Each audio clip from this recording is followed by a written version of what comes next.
Hello good morning friends, कैसे हो आप सभी। आई होप आप सभी बेहतर होंगे और मेरी क्लास में आप सभी का बहुत बहुत स्वागत है। यहाँ पर हम यूजीसी नेट के लिए प्रिपरेशन कर रहे हैं, खासकर पेपर 1 के लिए, और पेपर 1 के साथ साथ हम अपने पेपर 2 को भी लेकर के चलेंगे।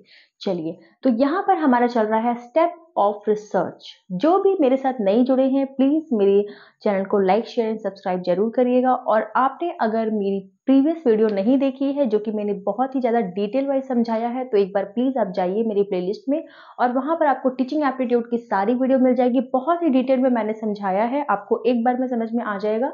और मैंने रिसर्च एप्टीट्यूड की भी प्लेलिस्ट बनाई है, आप उसको भी जाइए और ज़रूर देखिए। ठीक है, तो ये है हमारा आज का लास्ट स्टेप ऑफ रिसर्च। ये पढ़ने के बाद हमारा जो स्टेप ऑफ रिसर्च है वो पूरी तरह से कंप्लीट हो जाएगा। और इसमें कुछ कुछ टॉपिक और है जिसे हम एक दो क्लास में और कवर कर लेंगे। ठीक है, फिर ये हमारा स्टेप ऑफ रिसर्च पूरी तरह से कंप्लीट हो जाएगा। और उसके बाद कुछ कुछ और टॉपिक है रिसर्च में जिसे पढ़ना बहुत ही ज़्यादा ज़रूरी है। आज के डेट में तो उसे पढ़ना बहुत ही ज़्यादा ज़रूरी है। क्या है उसे देखने के लिए आपको मेरे साथ बने रहना पड़ेगा। और मेरा आपसे रिक्वेस्ट है कि मैं आपके लिए इतना मेहनत कर रही हूँ, तो आप मेरे लिए एक लाइक तो ज़रूर दीजिएगा। चलिए, तो यहाँ पर हमारा रिसर्च एप्टीट्यूड है, यूनिट 2 है, और यहाँ पर हम पढ़ रहे हैं step of research. Step of research. हमने अपनी थ्योरी को क्या कर लिया, हमने अपनी थ्योरी को परमानेंट बना लिया। हमारा जो मेन जो पर्पस था रिसर्च को, किसी भी टेम्पररी थ्योरी को परमानेंट थ्योरी बनाना। क्यों? ताकि हम अपने रियल लाइफ प्रॉब्लम का सॉल्यूशन उस थ्योरी के बेस पर कर सकें। वो हमारा कंप्लीट हो गया है। देखा जाए तो हमारा स्टेप ऑफ रिसर्च कंप्लीट है। लेकिन आज वाला जो स्टेप है वो बहुत ही ज़्यादा ज़रूरी है। अगर ये स्टेप नहीं होगा तो फिर आपका पूरा रिसर्च जो है वो कोई काम का नहीं रहेगा। कैसे, क्या है, आप सभी को पता ही होंगे, मैंने पहले भी बताया है।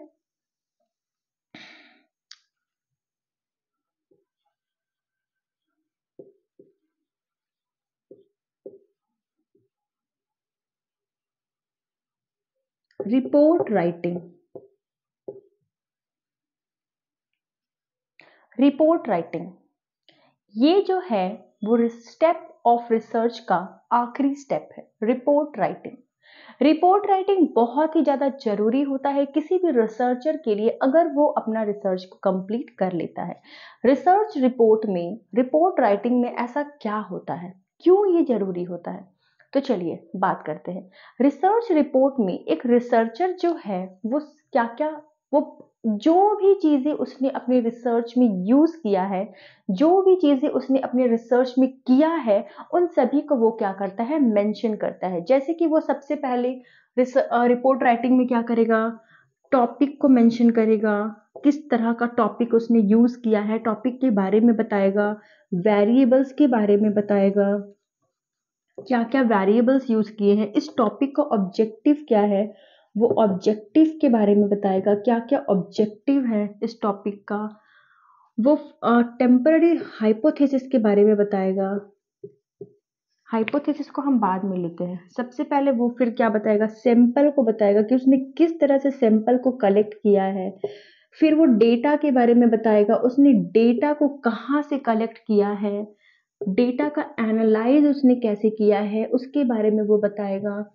किन किन मेथड का उसने यूज़ किया है अपने रिसर्च में, उसके बारे में वो बताएगा। हाइपोथेसिस को किस तरह से उसने टेस्टिंग किया है, उसके बारे में वो बताएगा। किस तरह से उसने हाइपोथेसिस को टेस्टिंग किया है उसके बारे में बताएगा। किस तरह से जो थ्योरी है वो जनरलाइज्ड हुई है उसके बारे में वो बताएगा।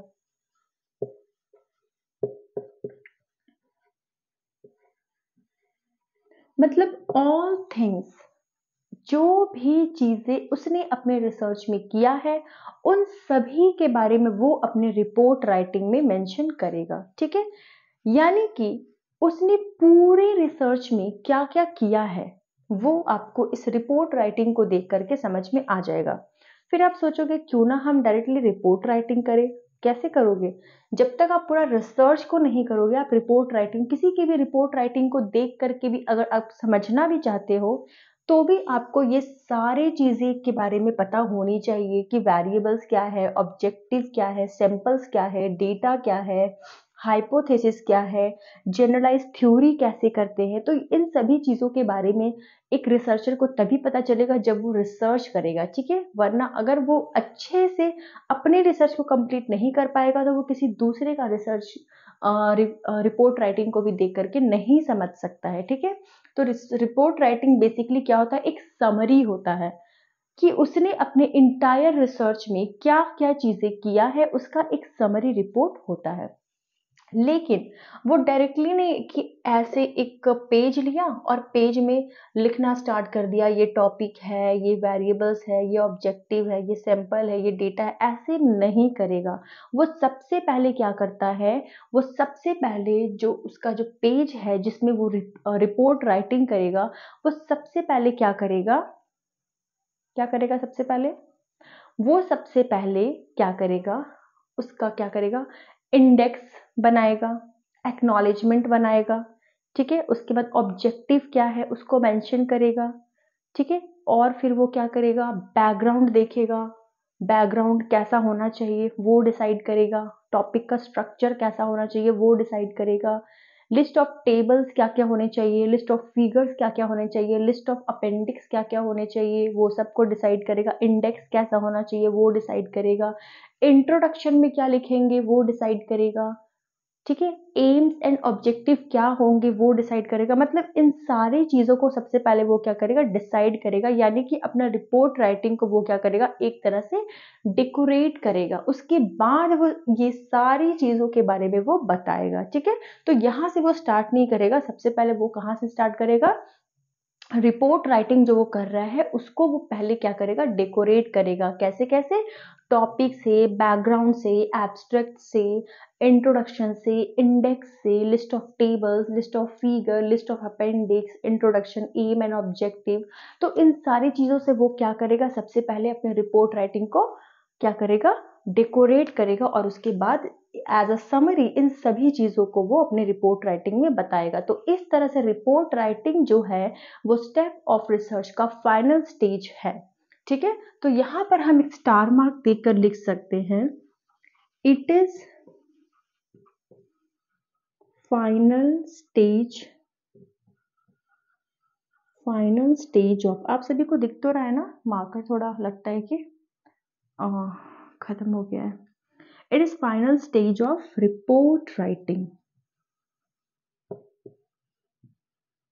रिपोर्ट राइटिंग, ठीक है।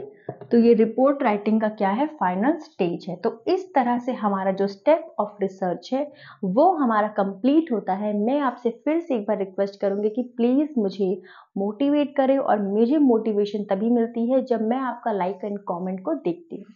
चलिए, थैंक यू सो मच, मिलते हैं अगली क्लास में। इसे नोट कर ले।